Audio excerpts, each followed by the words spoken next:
Ameerika Ühendriigid ja Iraan teatasid, et lähitundidel allkirjastatakse lõpuks rahuleping, mis lõpetab sõja ja avab ukse läbirääkimisteks Iraani tuumaprogrammi üle. Nii Donald Trump kui ka iraanlased on optimistlikud, sest mõlemad esitavad seda kokkulepet kui omaenda võitu. Ja selles saates vaatleme objektiivselt, mida Donald Trump tegelikult Iraani vastase sõja tulemusena võitis. Millised varjatud ohud võivad USA tulevases kokkuleppes ees oodata ja kuidas, läbikukkunud kokkulepe võib mõjutada USA vabariiklikku parteid. Üldiselt arutame koos teiega, mis selles kokkuleppes on ja kas see erineb sellest kokkuleppest, mille sõlmis Barack Obama 2015 aastal. Minu nimi on Oleg Kuzmin, Aleksei Pitši ja arutame seda teemat koos, kuid enne kui alustame, palun tellige see kanal, pange videole like ja jätke oma põhjalik kommentaar selle video alla. Samuti liituge minu Telegrami kanaliga Pitši News, link sellele on selle video kirjelduses. Nii et nüüd ei räägi sellest mitte ainult Donald Trump, vaid ka Iraani ametnikud kinnitavad, et USA ja Iraani vaheline kokkulepe on tõesti juba väga lähedal, vaid mõned tunnid on jäänud ja see allkirjastatakse. Siiski on oluline märkida, et isegi kui on mõjuvaid põhjuseid optimismiks, ei tähenda see iseenesest veel rahulepet. See on vaid esimene samm palju pikemas protsessis. Praeguse kokkuleppeni jõudmine oli tõenäoliselt kogu läbirääkimiste kõige lihtsam osa, kuid see, mis edasi saab olema palju keerulisem. Arutatav ajutine kokkulepe tähendab sisuliselt seda, et mõlemad pooled jõuavad kokkuleppele mõningates lihtsamates küsimustes, näiteks Hormuzi väina blokaadi lõpetamises mõlemalt poolt. 60-päevase tähtaja kehtestamine ja selge päevakorra koostamine keerulisemate küsimuste lahendamiseks. Donald Trumpi administratsioon väidab samuti, et Iraan on nõustunud mitmete väga suurte järeleandmistega, kuid Iraani meedia pakub hoopis teistsugust versiooni esialgsest kokkuleppest. Kuid seni, kuni me pole lõplikult allkirjastatud kokkulepet näinud, on muidugi raske öelda, mis seal tegelikult sees on. Sellegipoolest vaatame mõningaid võimalikke probleemseid kohti ja põhjuseid, miks Donald Trumpil võib olla raske ameeriklastele väita, et ta tõesti võitis. Esimene ja kõige olulisem ning kõige rohkem kõlapinda saanud probleem on Iraani tuumaprogrammi lõpetamine. See on iga võimaliku rahuleppe kõige olulisem aspekt ja see on äärmiselt keeruline. Donald Trumpi administratsioon vihjab, et Iraan on nõus oma tuumaprogrammi demonteerima, hävitama ja kohustub mitte looma uusi tuumarelvi. Aga isegi kui see on tõsi, on ülioluline, kuidas see täpselt toimub ja kuidas seda tulevikus tagatakse. Ja need on juba varem olnud tõsiste vaidluste objektiks riikide vahel. Tuletan meelde, et nii Joe Bideni administratsioon kui ka Trumpi administratsioon püüdsid aastaid tuumaprogrammi osas kokkuleppele jõuda, kuid see ei õnnestunud. Aga nende küsimuste lihtsalt lahendamiseks kulub kindlasti nädalaid. Näiteks, kas Iraan nõustub üldse tuumaprogrammist loobuma või nõuab ta selle tsiviilosa säilitamist? Või nõustub Iraan lihtsalt mitte rikastama uraani üle teatud taseme, mis teoreetiliselt takistab juurdepääsu relva kvaliteediga uraanile, kuid jätab alles varjatud rikastamise riski. Ja tõenäoliselt juhtubki just see teine variant, ehk siis Iraani tsiviilne tuumaprogramm säilitatakse.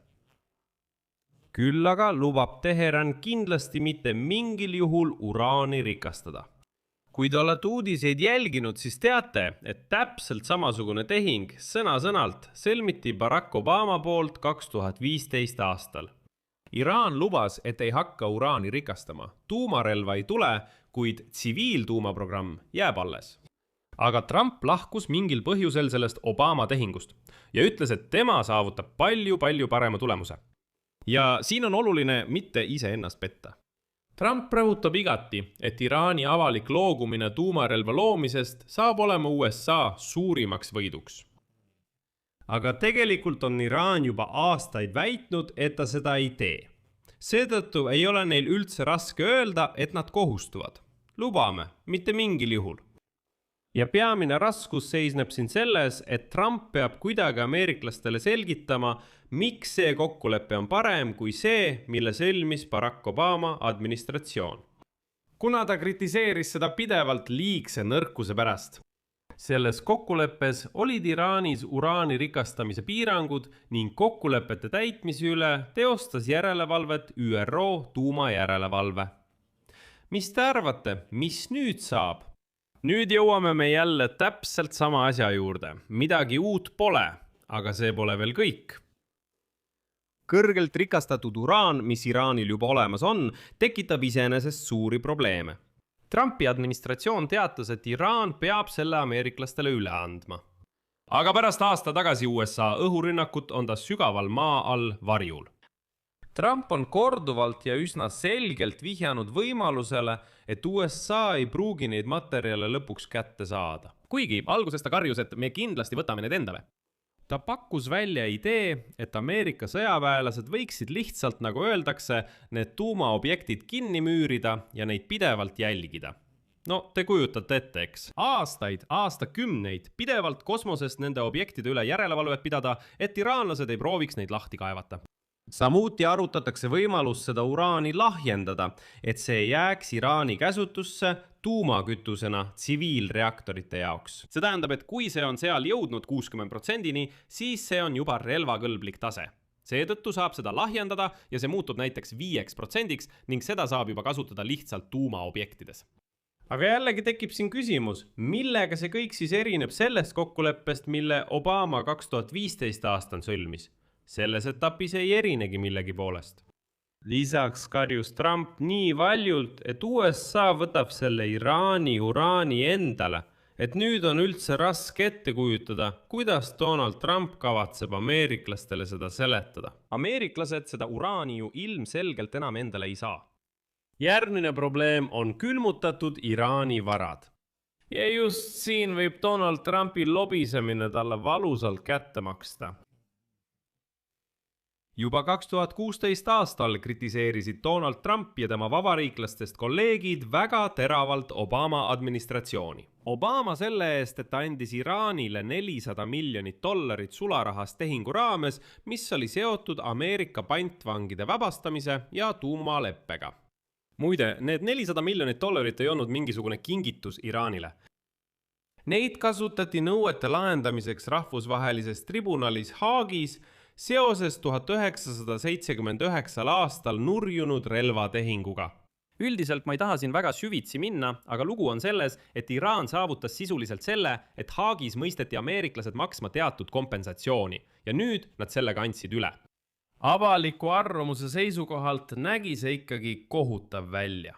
Ja Donald Trump väitis kõige valjemini, et Barack Obama andis raha terroristidele, saatis neile sularaha kauba alustel. Kuidas üldse nii sai teha?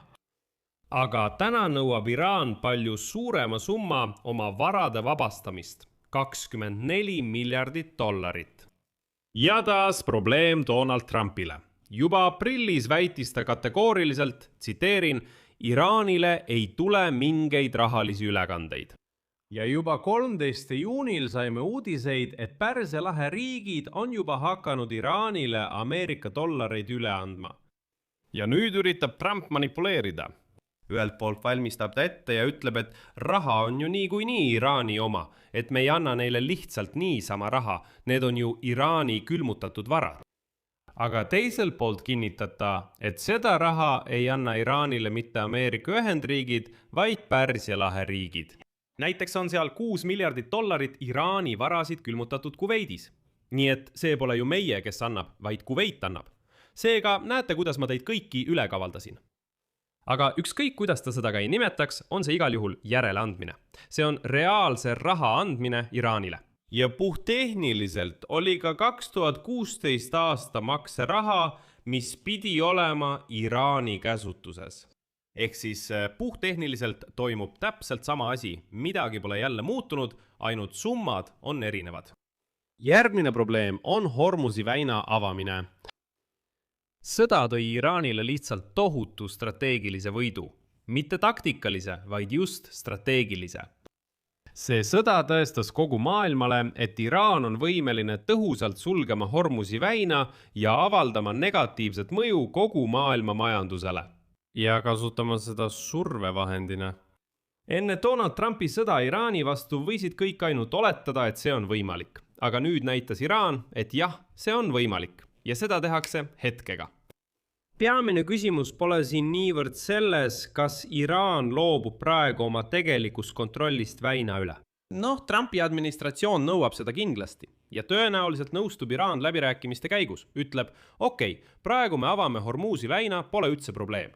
Küsimus on selles, kuidas kokkulepe lõpuks lahendab probleemi, et Iraan suudab väina ka tulevikus kontrollida. On ju selgeks saanud, et kui Iraanile miski ei meeldi, võib ta igal ajal tulevikus Hormuzi väina sulgeda ja kogu maailma jälle šantažeerida. Seetõttu, kui see küsimus jääb tähelepanuta ja ülejäänud osa leppest sarnaneb väga Barack Obama tuumalepingule, siis Donald Trumpi kriitikutel on üsna lihtne väita, et see on üldse kõige halvem leping, mida oleks saanud sõlmida. Ja selle lepingu kõige suurem läbikukkumine on Iraani käsilasjõud piirkonnas.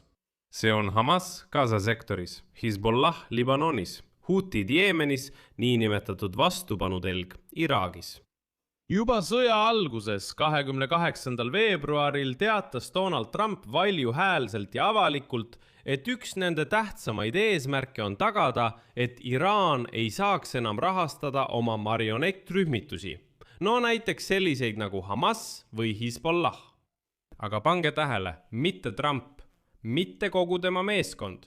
Nüüd ei meenutata seda enam isegi. Keegi ei räägi enam mingil põhjusel käsilasjõududest. Peale selle näib Iraan jätkavat oma raketi- ja drooniprogrammi. See tähendab, et ta jätkab kogu piirkonna ähvardamist. Mis meil siis lõpuks on? Parimal juhul saame täpselt samasuguse kokkuleppe USA ja Iraani vahel nagu Barack Obama ajal. Halvimal juhul väljub Iraan sõjast palju paremas seisus. Siia panen 3 punkti, kirjutage oma arvamus ja järeldused selle video kommentaaridesse.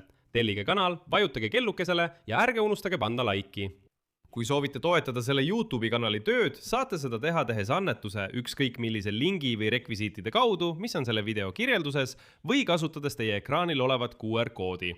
Sellega on kõik. Hoolitsege enda eest. Kõike head!